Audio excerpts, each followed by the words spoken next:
عندما تكون في هذا القبر ستتمنى ولو حسنة، ولو تسبيحة واحدة.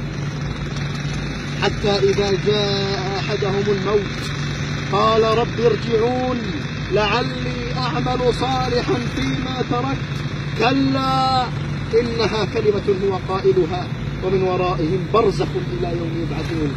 لن ينفعك ذلك، هذه فقط كلمة ستقولها، رب ارجعون، ولن ينفعك ذلك.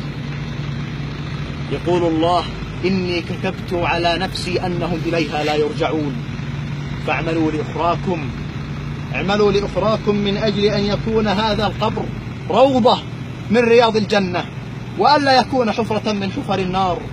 اللهم من نشر هذا المقطع ومن عاون على نشره ومن رآه ومن ساعد في تصويره، اللهم اجعل قبره روضة من رياض الجنة، ولا تجعل قبره حفرة من حفر النار. اللهم إن كان ضالا فاهده، اللهم إن كان مقصرا فاهده يا رب العالمين. اللهم نسأل الله لنا ولكم حسن الخاتمة، وأن يطيل أعمارنا ويحسن أعمالنا، إنه ولي ذلك والقادر عليه. صلى اللهم على سيدنا محمد وعلى آله وصحبه أجمعين.